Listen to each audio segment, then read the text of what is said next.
Hey, a quick video here. I just thought I'd share some projects that you can do with your photography indoor, and they're actually really fun. I've done some of these projects several times. I've even gotten my daughter involved. It's a lot of fun.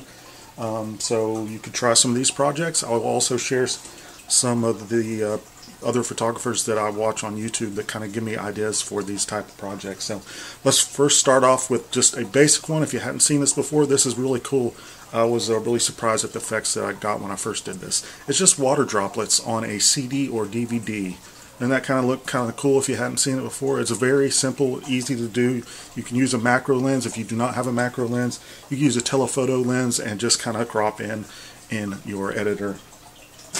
Next one, you've probably seen this one before, but it's a lot of fun and it's kind of messy. It's just pouring water into a wine glass or any sort of glass, at that matter of fact, and then just as you can see here, I got pretty messy that day doing that project.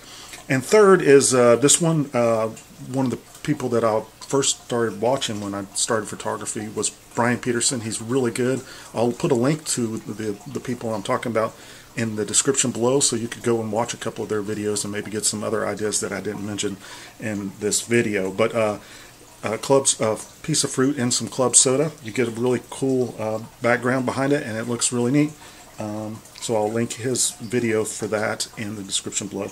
Also, he did this one as well. You might have seen this one. This one is using oil and water with some food coloring to get some really cool bubbly effects.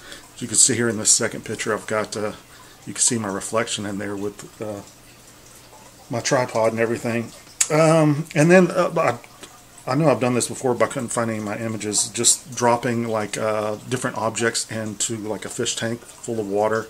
You could drop fruit, you could drop like Legos, toys, whatever you want into it, and get a stop the motion in there and get some really cool pictures there. And then the last not least is long exposures. And you could do some like riding in the air and use a flash there at the end to get these really cool long exposures riding in the air. So the two other guys that I'm going to mention that I like to watch that are really good for kind of doing some projects and stuff would be Gavin Hoey.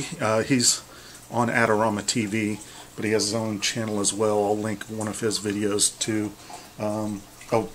It's like a product shot. I kind of did a similar thing here. You could see this with this 13 billiard pool ball I did. That was kind of similar to the project he did here. Then also Karl Taylor, I'll also link him in the description below. He does a lot of good tutorials and stuff. I think you'd enjoy watching him. He does some great video on product shots. That would be another cool fun thing to do. But yeah, I hope I gave you some cool projects you might want to do. Thanks for watching. Go ahead and subscribe. I've got lots of other videos, reviews, and all sorts of other photography stuff. Thanks.